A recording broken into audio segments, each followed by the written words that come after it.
Step right up, dummies, and listen to the stupidest sports show on earth with Rodney Newpole and Tim Van Stratton. Yeah.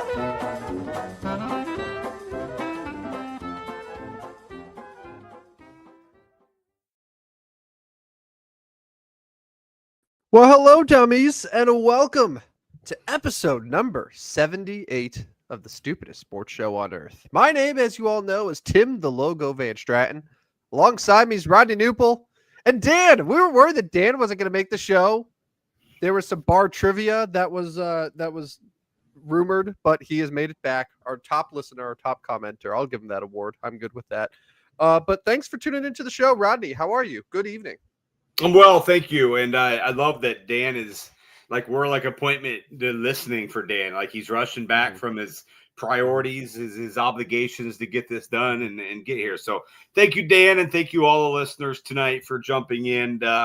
It is it's surprisingly crazy in sports right now.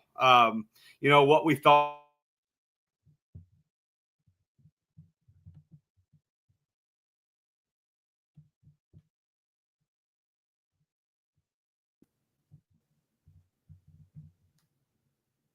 Oh, are you back? Hello. You cut out. Yeah, my thing showed that I was here, but we have not seen a lull in sports like we thought we were going to. Yeah. And that brings us to topic number one. There's just too much shit going on. There's too much. It's July 1st. This is supposed to be the time where it's just baseball. I mean, Wimbledon just started up, if you're into that, which I like. I like it. And then you have the hot dog eating contest in a couple days. For the most part, there's not supposed to be all this stuff, but yet my timeline has been consumed with NBA moves. It's been consumed with NHL moves. It's even been consumed with NFL trades and moves that are puzzling, to say the least.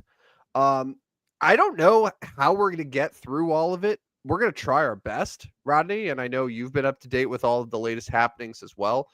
So a reminder, wherever you're listening, you can leave us a comment, feature it on the show here. You could follow us at Stupid Sports Show on Twitter, no W at the ends. Watch on YouTube, watch on Facebook, wherever you're watching us. Thanks for listening. But we got a lot to get to today. I'm back home, by the way. I finished my latest travel. I was in Toronto for the first time. I went to visit our neighbor up north. It's a great city. How was it? It's a great city. Really good. We went to the Hockey Hall of Fame on Saturday. That was a lovely experience.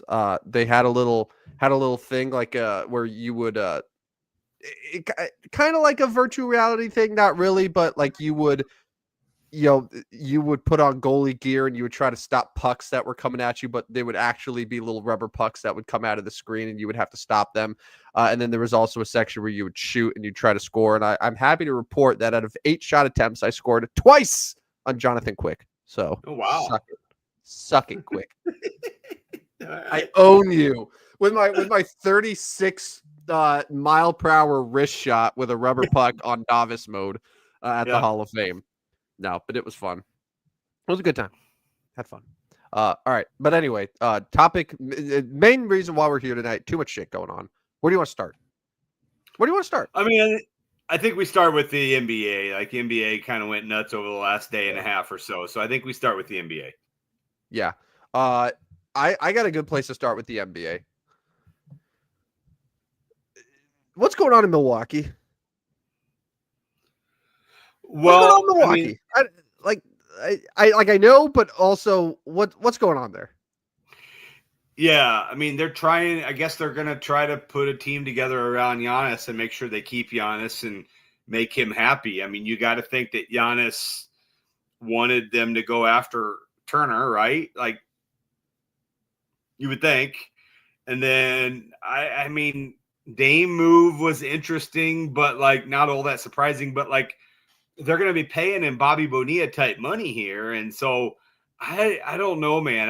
I'm kind of with you. What actually is going on in Milwaukee? I feel like they're trying to contend, but they're going to have so much wasted money that I don't know, man. There were some head scratchers for sure. So yeah, the way that someone put to me, and it made it made it sound even worse. So, in case you missed it, Miles Turner gets a pretty significant contract, 4 years, about 115 million, I think was the number for Miles Turner. It was a 9-figure contract, right? Right. For a center who has been a really good center in the league Yeah. with Indiana for a number of years. A better version of Brook Lopez, but how much better to the point of that contract remains to be seen. And then a few minutes after that, you get the news that Damian Lillard is waived. We knew that he was going to be out pretty much this season with the torn Achilles. However, still had 2 years left on his deal? I believe so, yeah. So with that now is going to be stretched out over the next 5 years. So the Bucks for the next 5 years will have $22.5 million per year in dead cap attached to Damian Lillard. And the way that someone brought this up is that they essentially made this move with Dame so they could afford to pay Turner. So Turner, let's say, is making $27 million a year, right? Right. You have Lillard, who that's a dead cap now of 22.5. That's like around 30 that's close to $50 million a year that you were paying for the right to have Miles Turner on your roster. Yeah. No, that's once I started looking at it in that perspective, it all just became so much more insane to me. Yeah. Well, let me take this from Indiana's side, though. If you're Indiana, you can't be too pleased about this because you could not pony up and go over the luxury tax for one bridge year here, keep Miles Turner, bring Halliburton back after a year. Rick Carlisle's probably not overly pleased. Lost a big piece to his puzzle. The Pacers have taken a big downfall, right? They lost one of their top players and haven't really added anything to that. Now Halliburton out, Pacers aren't contenders next year. They're just not. Without Halliburton, without Turner, I mean, they may make some moves here over the next week or so, but I mean, we were talking about this on Tuesday. We were talking about this on Tuesday, though. Even without Halliburton, I don't think the Pacers are totally irrelevant. They got a lot of guard depth, and I think the Miles Turner thing definitely changes the equation for them. Now, let's say the Indiana Pacers surprise everyone. I know people are saying DeAndre Ayton to the Lakers feels like it's inevitable, but what happens if the Pacers are able to say, hey, you know what? We have an opening now at the 5. They bring in DeAndre Ayton. I know he's not as good of a player as Miles Turner was. Maybe he doesn't fit as well, but does that move immediately change your feelings about them? I mean, I don't know, man. No, because I am a believer in continuity and Miles Turner obviously was comfortable and his role and his teammates they gelled and I mean, let's just be honest. I'm not real sure. I'm trying to be careful how I say this, but I'm not sure that DeAndre Ayton is a guy that is good. Move to no, the I next get it. You could say it. You could say it. Yeah. Yeah. No, you could say it. Yeah. Is he not a winning player? Would be my question. There has been nothing about DeAndre Ayton. If you look at the positives of his career, never once have people said he's a hard worker. Right. He's a guy that is a centerpiece of a potential championship contender. No one's ever said that. He's talented. He's 26, 27 years old. He was the number 1 overall pick in a draft that had Luka Doncic in it. Yeah. Obviously there's something there, but yeah, is he going to replace your center who just left for 25, 30 million a year? Probably not. Right. So, and that's where I don't think Ayton moves that needle. I don't think Ayton moves the needle for anybody. I mean, your Lakers could use him because they need a big, but I'm not so sure that moves any needles for the Lakers. I mean, so we got the Lakers at 3, 4, 5, maybe even 6 in the West. Not top 2, but probably in the next. They're probably 3-6 right now. Well, I would say this based on how this offseason has played out. Obviously, the OKC Thunder are in their own tier, number one. That's a championship team. They haven't lost anyone. They're running basically their entire roster back, right? They're number one. The Houston Rockets are legitimately going to be a problem. Yeah. And that's the other team, like them and the Denver Nuggets, I think have solidified themselves as OKC's biggest challengers. Whether you want to put Denver above Houston or Houston above Denver, I don't care. OKC, I'm going to take ahead of both of them. But I think you have OKC in one tier, Denver and Houston in another tier. And then that third tier in the West is one where if you're the Lakers, you're like, okay, can we make enough moves at the 5 to put ourselves fourth in the West? So where we're top of the third tier. And then depending on how the year goes, we can see if we could challenge OKC or Houston, whatever. Because like Houston's crazy deep. Plus they just added Kevin Durant. That team's going to be very good. And Denver, I thought the move yesterday that the Nuggets made, trading Michael Porter Jr. at a very far out first round pick for Cam Johnson. Like Cam Johnson's going to fit that team super well. He's incredibly cerebral. He's a great shooter. They also brought back Bruce Brown, who was part of that championship team, on a veteran minimum contract. Like, I think Denver on the first day of free agency absolutely hit a home run. And I went from thinking that the Nuggets window might have closed to now thinking, okay, yeah, this team could actually be in the mix again for a title. Well, they brought Valanciunas in too, right? Like Valanciunas, yeah, it's a backup, which is amazing. Yeah, right. Like that. You look at that team, man. Like they're going to be really good. Yeah, that's a really good team. Well, and you got Lakers, saying maybe contend for 4 because you really didn't even discuss Minnesota, who has been basically the second best team in the West the last 2 years. Theoretically, because they've gotten the Western Conference Finals. So yeah, no, I guess that's what I'm saying. Like DeAndre Ayton does not necessarily push the Lakers to a top 3 in the West for me. Mm-hmm. That 4 range, 4 to even 6, 7 are kind of where I see them. So I don't see the needle moving for Ayton going to Indiana or anywhere. He's just not that player for me. Any moves that happened on third or like last couple days? There's been a couple, like Nickeil Alexander-Walker had a pretty big contract with the Hawks. I feel like the Hawks have actually been pretty aggressive. They're one of those teams that is seeing how the East is playing out. Boston's selling everyone. Halliburton's going to be out for the year. Milwaukee is sort of in that, like, they could be on the verge of blowing things up. And they're saying, hey, like, we could make a move. So I thought that was interesting. Obviously, I mentioned the Rockets getting Dorian Finney-Smith, who I really like, who he could start for them. He could be one of their first guys off the bench, but they're loaded. Clint Capella going back to Houston was also something that I did not expect, where they got Şengün and they re-signed Steven Adams. Like, I don't know how they're all going to play, like how that's going to work there. It's going to be wild. It's going to be wild. And then, then you look at the East and, Milwaukee's been, you talked about Milwaukee getting guys, but like there's been a lot of teams kind of dumping from the East, and then I think, kind of spanning off players news here, like we're July 2nd in the morning and the Knicks still don't have a head coach. Like what is going on there?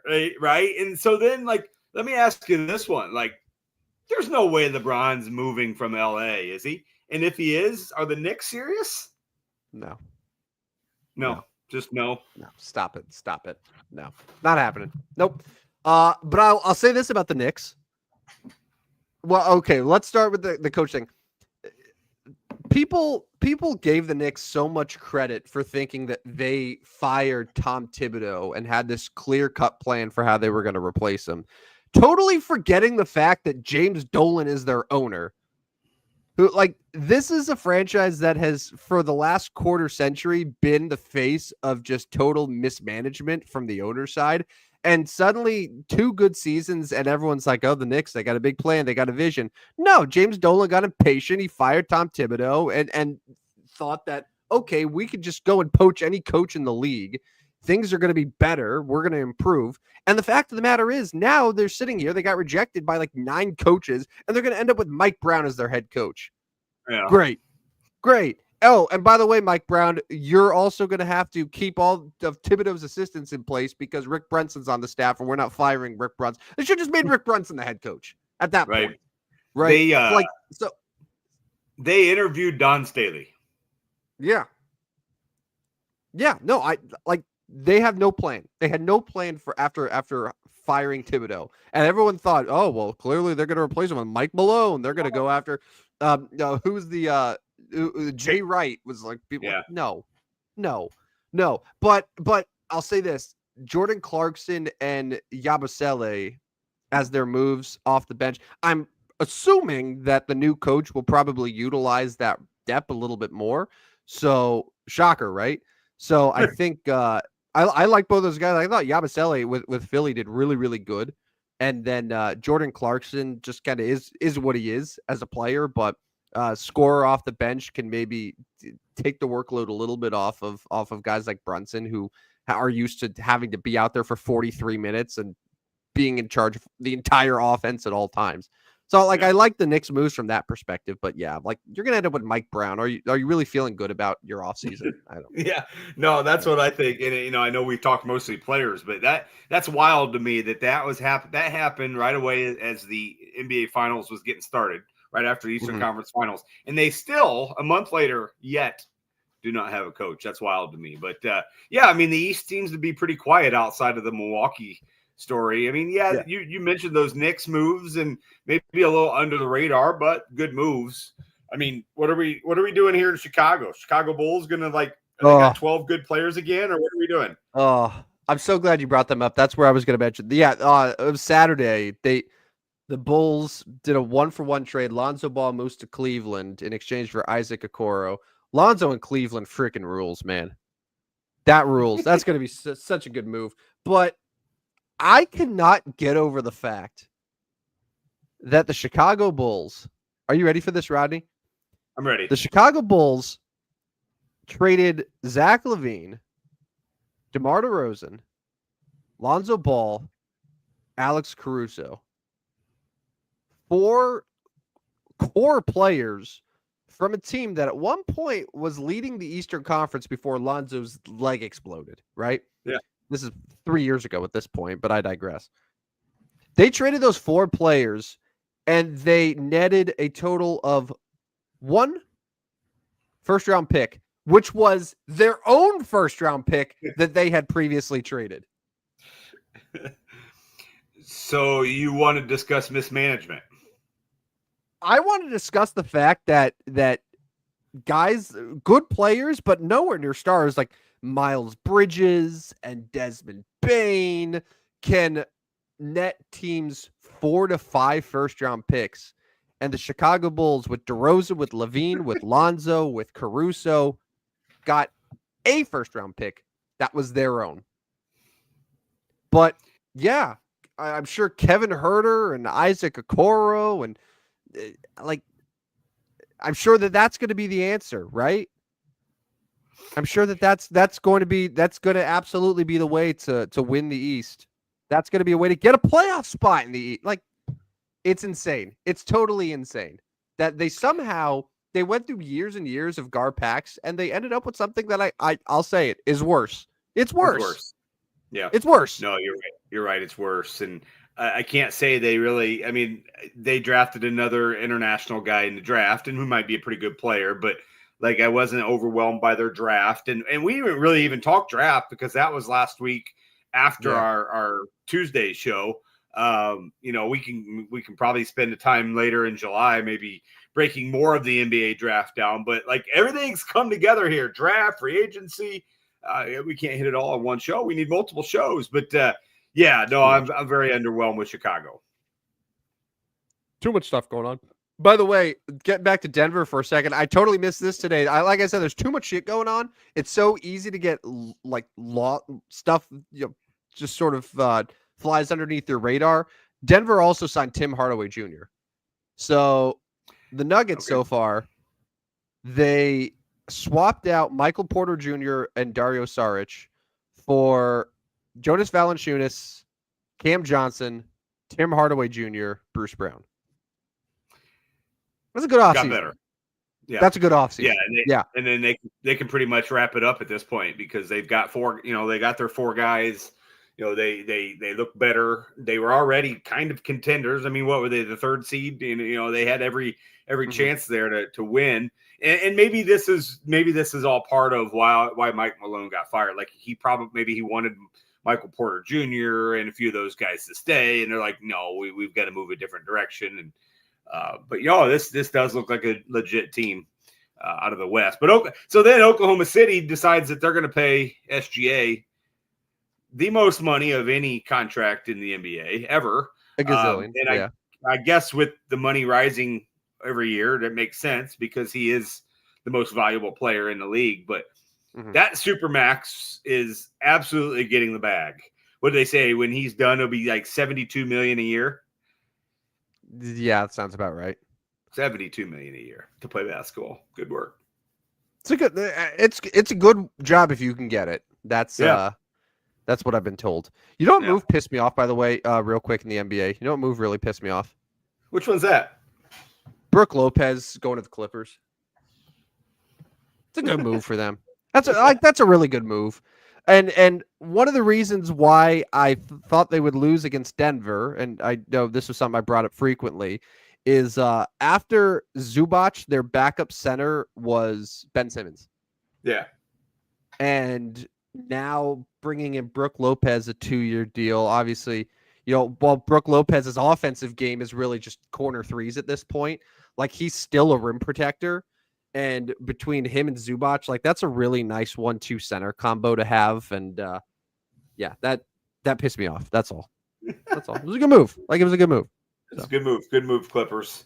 So that about does it for the quick version of the NBA moves. I know you've got some puck news to talk about.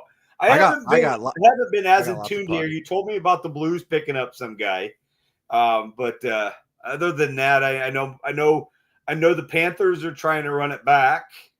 They are running it back. They got everyone. Like they got Ekblad to settle for $6 million a year when in the open market, I think Ekblad probably would have gotten over $8 million.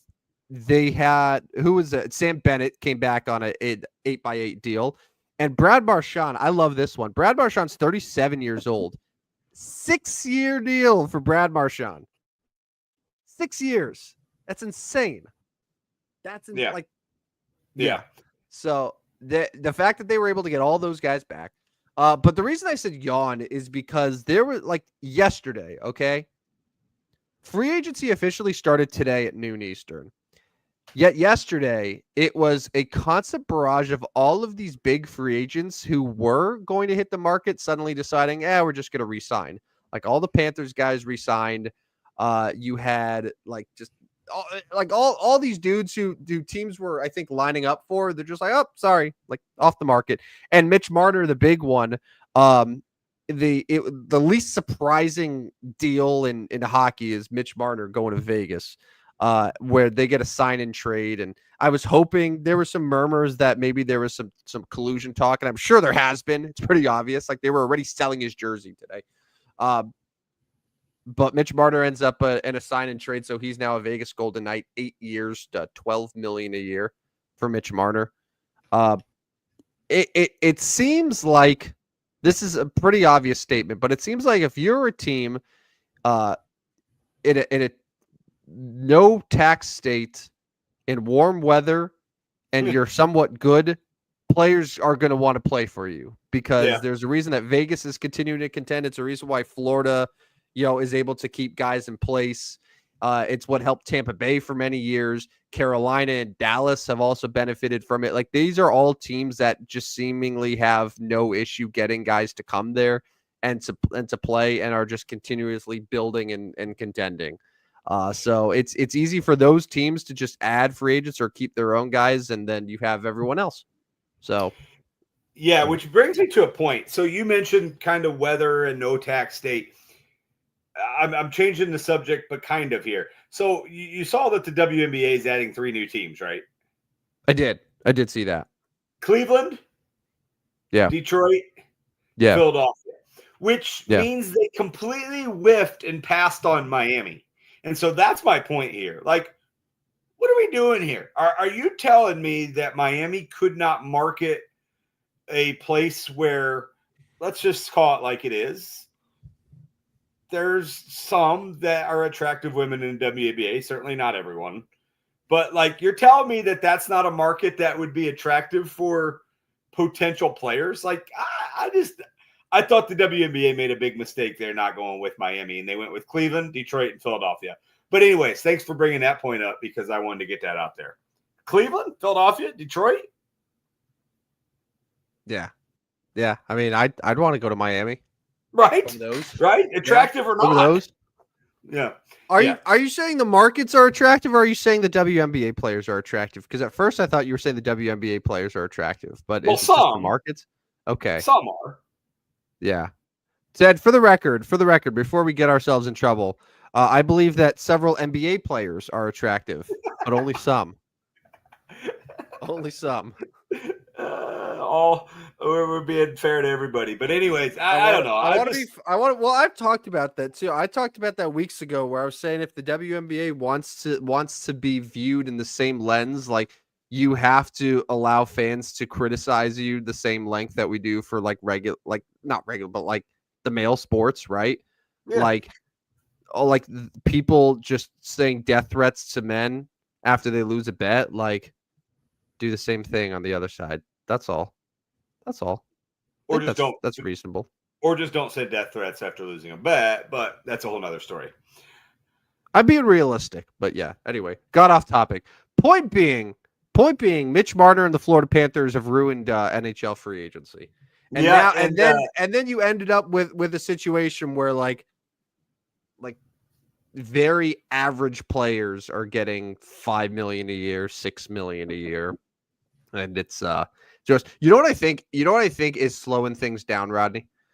What's so that? The cap is going to rise pretty significantly in the next year or two. Teams are a little weary of trading their first round pick next year because they're supposed to be a generational phenom that, on my understanding, and maybe Dan can attest to this, Gavin McKenna is supposed to be like even better than Bedard as a prospect. So teams, of course, don't want to give up their first round pick and miss out on the chance to get a player like that.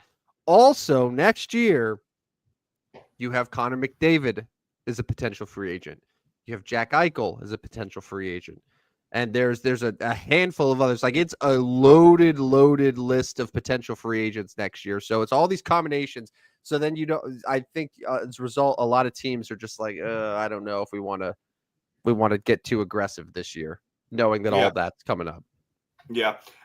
One quick shout out to Dan. He grabbed my my favorite player, number 91, Vladimir Tarasenko, is now part of the Minnesota Wild. Minnesota Wild. So good luck to 91 in his final few years of his career here. Do you think it's a few years? How old is he at this point, the Tarasenko? He's got to be mid-30s at this point, right? I mean, he's one of those guys where you could tell me he's 37 or he's still only like 32. I would believe both of them. Vladimir Tarasenko will be 34 in December. That one, 34. I mean, yeah, so only 33 years old. Like he still has presumably a few years left to score some goals. Yeah. No, good luck to Vladdy in Minnesota. Got out of Detroit. What was he in Ottawa for a while? Got to Detroit. He's been all over the place. Yeah. So he's been a Ranger, right? Yeah. Because is that where he went right after the Blues? Yeah. So was it Ranger to Senator to Red Wing and now to Wild, or was there a team in between that I missed? Oh, Florida. He was Florida. Okay. Wow. Yeah. No kidding. Okay, you're so right. I think so. He was on the Florida team though that went to the Cup, but lost. I believe you're right. Yes, I believe you're right. Yeah. No, he So won. No, he was on last year's team. No, he was on the was he? 2024 team. Yeah. Yeah. Oh my goodness. Yeah, he was. He won a cup last year. He's on his second cup. So yes, Vladimir went from St. Louis for the first parts of his career, New York, Ottawa, Florida, Detroit. Now he's in Minnesota. So dude is was well traveled. was the Ranger tenure just like those couple months, like Yeah, after the not trade very. deadline? Yeah, not very long. He Where it was came. him and Patrick Kane together were on the Rangers for that little Yeah, short burst. yeah, he came. He came in February 9th of 2023. So Yeah. whenever they were eliminated from the playoffs, presumably May, and then he signed in Ottawa in July. So yeah, his Ranger tenure was not real long. Yeah. Isn't that so funny that there are these athletes that have such a long tenure with a team and they're considered a franchise icon, and then after that they just sort of bounce around. I was thinking about this today with Corey Perry, right? So Mm-hmm. Corey Perry is a Ducks icon, like one of their franchise goats, right? Gonna have his number retired, won a Stanley Cup there, like he won an MVP, the Hart Trophy winner, so like icon, right?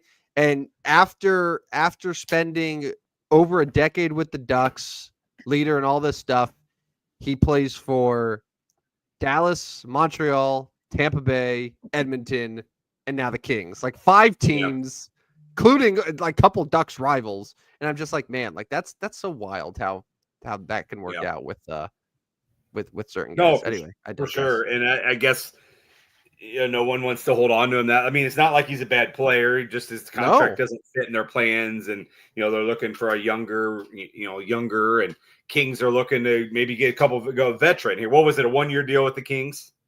Mm-hmm. Yeah, 1 year, Yeah, but like 3 million still for a 40-year-old. Yeah. yeah, yeah. That's another good gig if you can get it. Uh, I have one more NHL thought. Did you happen to watch the draft on Friday? No, but Dan did Dan did. I know Dan did. Um, so have you ever watched an NHL draft in general?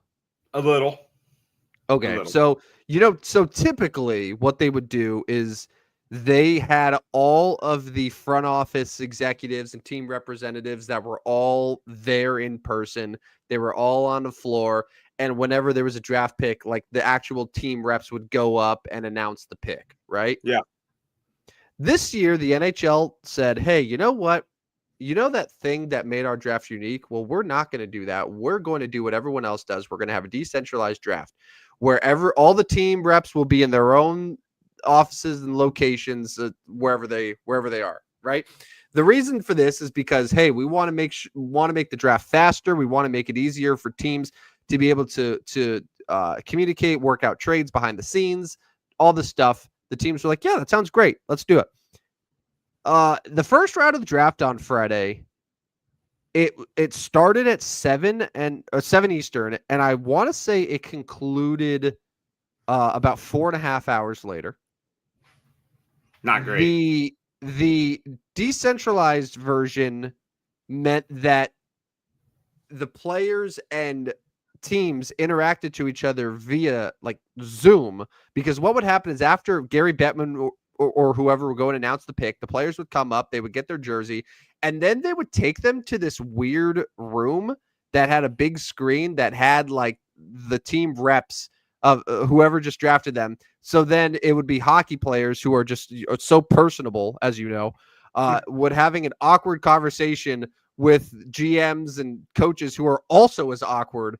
And like sometimes the connection would go bad. So like the player would say something and then the team on the other end, it would just be frozen. So it'd just be it was such a mess. And then like it took forever. And there were none of these huge moves and transactions that people thought were going to happen because it was decentralized. Like it was just so awkward. Like the whole thing was Yeah, so awkward. Like leave it to the NHL to get rid of the one cool thing that made their drafts unique compared to everyone else, and then just find a way to butcher it and make everyone so uncomfortable. So yeah. 4.5 hours. You lost me there. Like it was about that. Like it was legitimately about. It was at least four for sure. There was a point where I looked at the clock. It was like an hour and a half in, and it was like we've made 6 picks. Like like What is going on? It's Yeah. supposed to be like a 5-minute clock. Yeah, no, that's not good. That's not good. That's not going to draw fans in very, very quickly. Nobody watches anything for 4.5 hours anymore. No. But yeah. Hold on. Do you know what? So today's July 1st, right? Yeah, Bobby Bonilla Day. Yeah, Bobby Bonilla Day for sure. But do you know what happens on July 31st? On July 31st. Yes. Is it the NFL Hall of Fame game? Bingo! It is. Yeah, 30 baby. days to go. 30 days to go. We got Chargers. We got Lions this month. That's such a great matchup. God, I'm so excited. Who are the backups? Give me the backup quarterbacks for each team, Rodney. Go. I want to know who I'm going to be watching in prime time on July 31st. I'm so in, man. Like normally I'm like, I don't care about NFL preseason. I'm so locked in, man. God, I cannot wait. Yeah, 30 days to go at Tom Benson Hall of Fame Stadium. NBC's airing the game. The Chargers and the Lions. So let's talk a little NFL. There were some wild moves that I know you were keeping track of. One of your guys, Darren Waller, is now back in the league somehow, some way. I don't know if he's one of your guys or not, but he was a former New York Giant. So let's talk about some wild NFL moves. Go ahead. Yeah, I guess there's two. The Darren Waller thing was just so out of left field. He retired after one season with the Giants to focus on his music career. And then apparently the word through the streets is that he had informed the Giants not too long ago that he was interested in coming back, but only to go play for the Miami Dolphins. Wanted to live out in down in South Florida, right? Which is our point about 20 minutes ago. Right. So I guess it's nice that the Giants were able to actually get a 6th round pick out of it to recoup something. And like the Darren Waller thing, the reason that I wasn't super upset about it in the first place is because like they really didn't give up a lot to get him. It was essentially the draft pick that they acquired for trading Kadarius Toney. So like it was not something that they mortgaged their franchise on. Whatever, it is what it is. It was so bizarre that a guy who was like, yeah, I'm done with this football thing. It was a game that they had, a Sunday night game against Buffalo where he was blocking and he's like, what am I doing? Why am I doing this? And then kind of lost his love for the game and then decides, hey, he wants to go and play for a team that doesn't believe in, the hard-nosed, tough football. So he'll fit there in Miami. But that leads me to the weird story too, where it's yesterday, the Miami Dolphins and Pittsburgh Steelers swing a trade where it's Jalen Ramsey and Jonnu Smith to the Steelers for Minkah Fitzpatrick and some late pick. Yeah. I mean, the Jalen Ramsey, like, it seemed pretty obvious that Jalen Ramsey was on the out there. And Jonnu Smith, I'm not quite sure why there was so much like, oh, the Dolphins are going to trade Jonnu Smith. Like, he was pretty good for them the last couple of years, and I'm not quite sure that Darren Waller, a year out of football and old, is better. So I'm not quite sure what the thinking was there. But why are the Pittsburgh Steelers trying to do everything they can to assemble the best NFL team of 2021? Right. And I feel like Pittsburgh is a team that never needs additional tight ends, right? Like, I feel like they always just have a slew of tight ends anyway. And I don't remember what they've done, trade or free agency. They have Pat Freiermuth for the last couple of years was their tight end. So now they're going to have him and Jonnu Smith.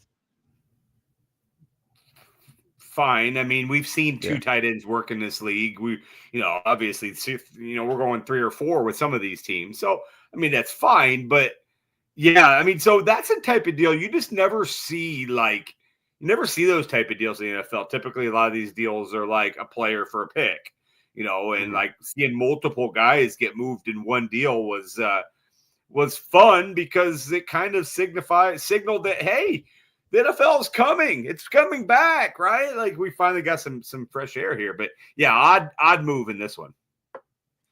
Yeah, I'm looking at the Steelers depth chart right now. So Aaron Rodgers is their quarterback. Jalen Warren is now their starting running back after Najee Harris left. Their receivers, they got DK Metcalf, Bobby Trees, Robert Woods, and Calvin Austin. So that's two new starting receivers, a new quarterback, and then Pat Freiermuth and Jonnu Smith as their tight end. Like, do you look at the Steelers and think that's a playoff team? Do you think that they are better than last year with, it was George Pickens, it was Russell Wilson / Justin Fields, it was Najee Harris. I don't know. Like, to me, it's just, I feel like it's a very creative way to once again win 9 or 10 games and lose in the first round. Yeah, that was going to be my statement. Is I look at that team and I think 9-8, right? Like I think 9-8. You know, that's really kind of how I look at Mike Tomlin's teams right now until they like do a whole new makeover of how the team is constructed. That's not going to happen, right? This is what we get from the Steelers team. We're going to get almost every year. Now, on one hand, give them credit for always sticking around playoff contention, but on the other hand, like they're not really contenders. Like they're not going to win a Super Bowl, right? Like they're just not. Yeah. So I don't see any of those moves as necessarily like over the top positive or negative. I look at them as pretty much a mid team in this league. Yeah, and on defense, you know, obviously Jalen Ramsey now at corner for them. I must have missed this, or maybe we discussed it in March and I just forgot. Darius Slay now is a Steeler. So that also continues the trend of trying to build the best NFL team in 2021. Right. Like in 2021, a team with Darius Slay and Jalen Ramsey at cornerback is talked about as the best cornerback duo in NFL history. Right. Like that's pretty good. Yeah. I don't know now. I don't know how it'll work now. And like Jalen Ramsey might be one of those guys who maybe they consider transitioning him to safety as he sort of gets a little bit older. But yeah, they're a fascinating team. Yeah, not quite sure if they're great, but they're fascinating. I was going to mention that I don't know as if Jalen Ramsey moves any needles for anybody anymore. Like how good is he anymore? Like you know, he doesn't have the same skill that he had when he first came up, and he's older and he's very vulnerable to injuries. So I don't know. You're right. 5 years ago, okay, but 2025, I just don't see the move being that big a deal. Yeah, and Darren Waller, I know we kind of glanced over it a little bit, but like Darren Waller on the Dolphins, is that someone who excites you? I know, like.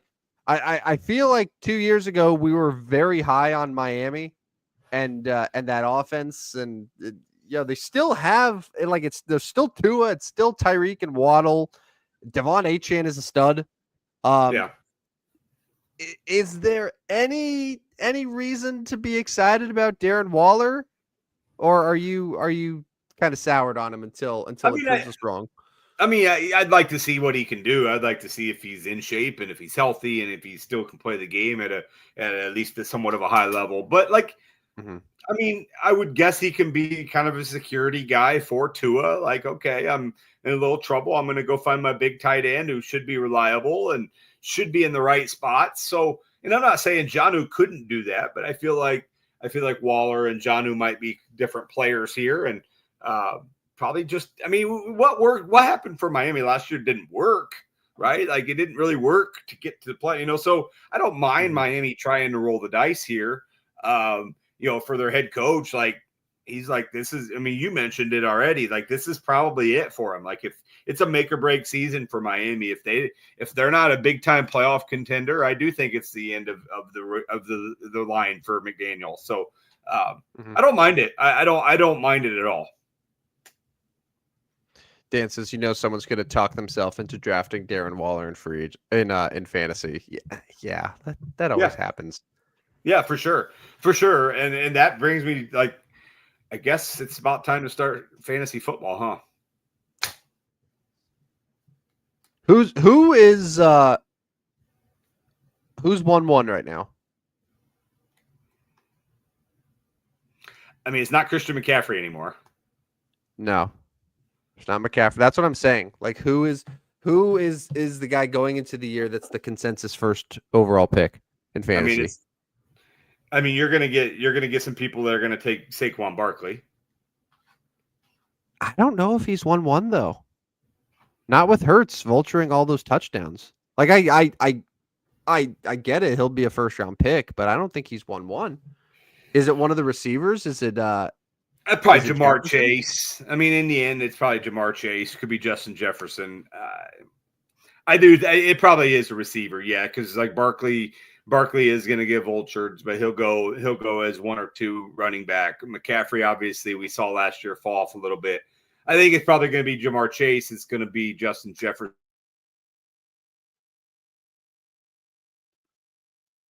All right.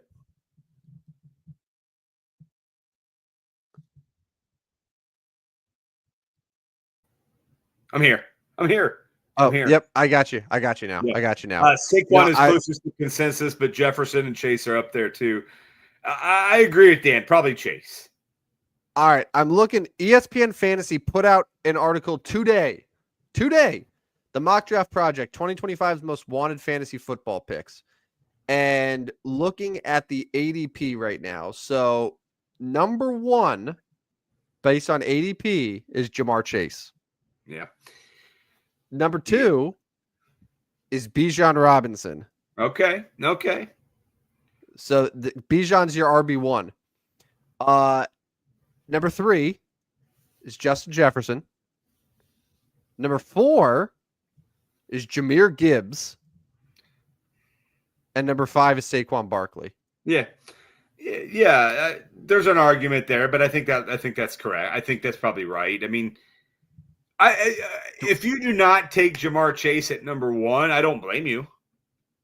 Yeah. If you had the number 1 overall pick right now, what league do you typically play in? Do you do PPR, half PPR, standard? A lot of times it's a PPR league. Okay, so PPR league right now, you get the first overall pick. Rodney, with a stroke of luck, you get 1-1. You take who today? I think I'm taking Jamar Chase. But like again, and I just said it, like I could argue myself off that. To honestly, I think my argument then would be Justin Jefferson.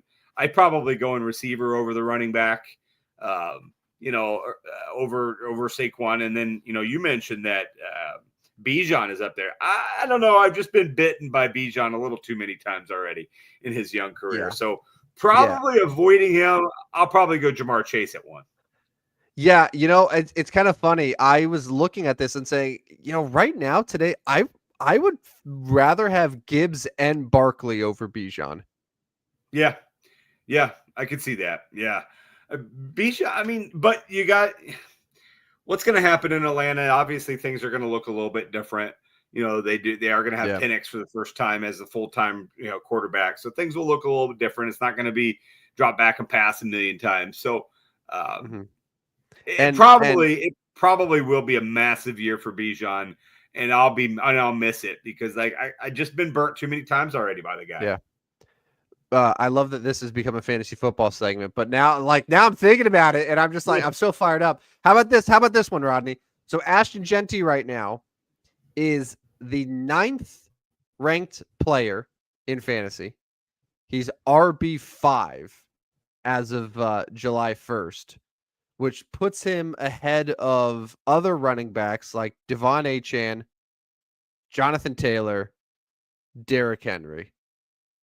Do you have a do you have any thoughts there? As would you take? Let me say this: would you take Ashton Genty over any of those guys? So I kind of skipped a little bit. Our reception is not doing well tonight. Just give me a couple of those names again. I was going to say, Ashton Genty right now is RB5, which is ahead of Devon Achane, Jonathan Taylor, Derrick Henry. I don't know as if I'm taking over any of those guys.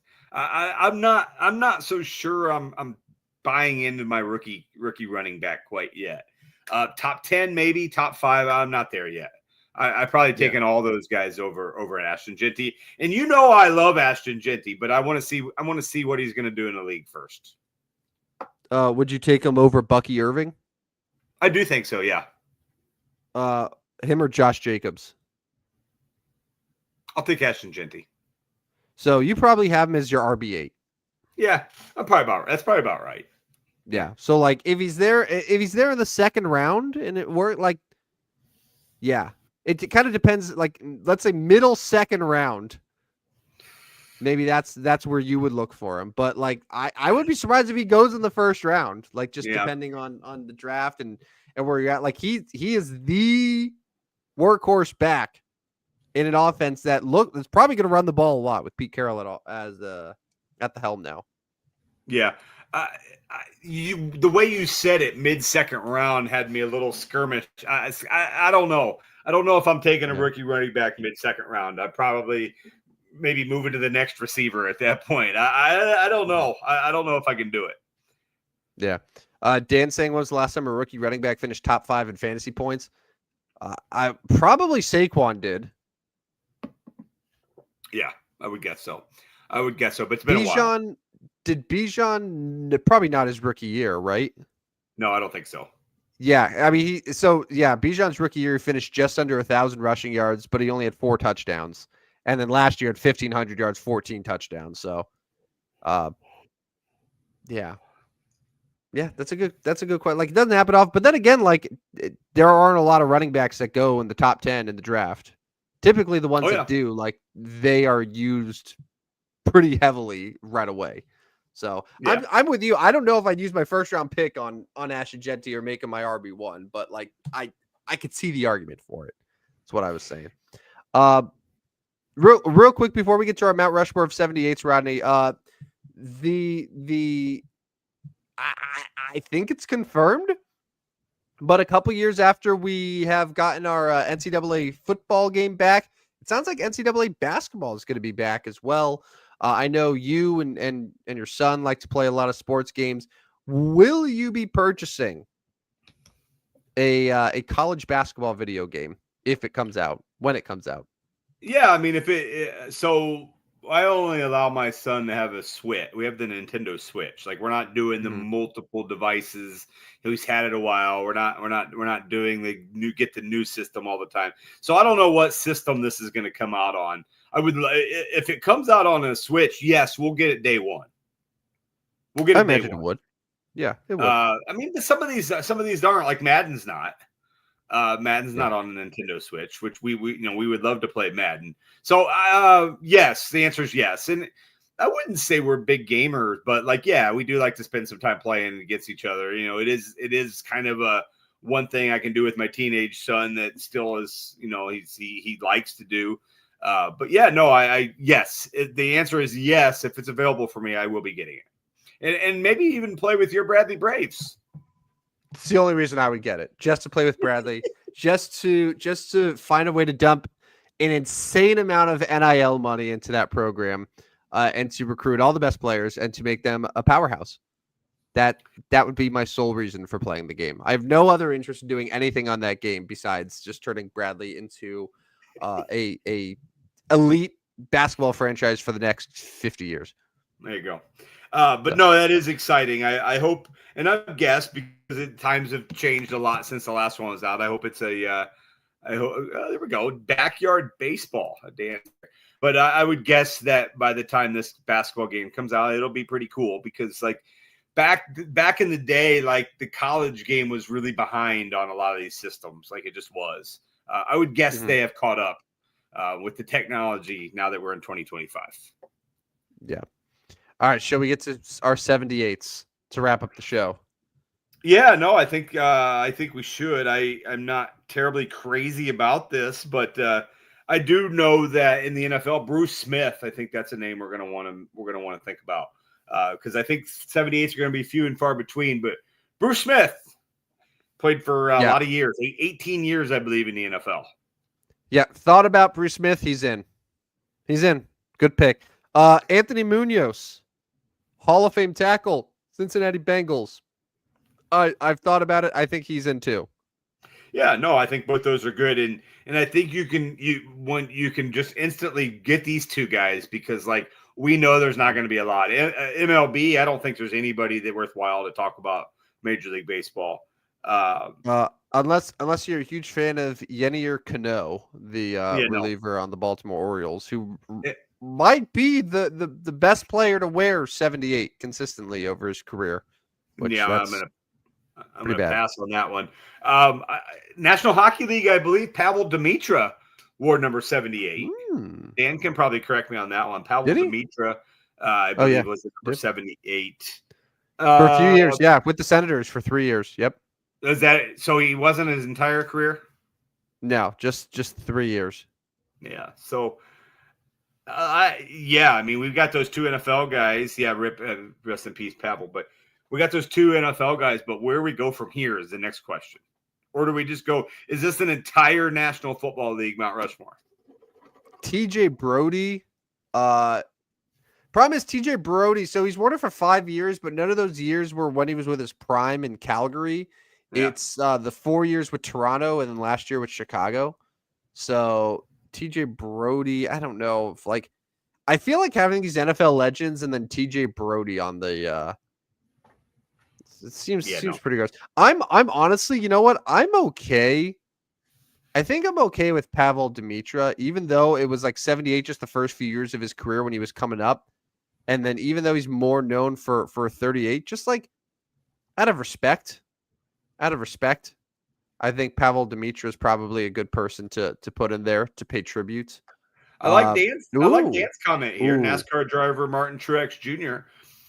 All I'm right. good with that to be our fourth. Yeah, I'm good with that. I like that selection a lot. Thank God that Dan's here and that not at trivia. Oh my goodness. Could you This imagine? is such an odd collection of players. Bruce Smith. I don't know what you're talking about. Anthony Munoz, Pavel Demitra, and Martin Truex Jr. Those four names have never been in the same sentence before until now. Until now. Yeah. Yeah. Martin Truex I think Jr. it's very great. successful. 91 top 10s and 17 wins for Martin Truex Jr. No, when you said his name, I mean, I don't know these stats off the top of my head, but I know he's successful. I know he does well in NASCAR. So I was good with it before the stats even came out. I was good. There are only so many NASCAR guys that I actually know, and he's one of them. And he's one. And chances are, if I know you, you're probably pretty good. Yeah. Yeah. Or Danica Patrick. Like you're either good or you're Danica Patrick, essentially. Yeah. I was actually going to say pretty much the same thing there. Or Bubba Wallace. Or Bubba Wallace. Yeah, just because people hate him. Yeah, I know that. So yeah, it's one of those, but absolutely. Yeah. Yeah, no, that's great. History's made. That's why. Thanks, Dan. I'm glad that you have joined us tonight because you helped us out. A lot of little tidbits tonight. History made. That's why we watched the stupidest sports show on earth.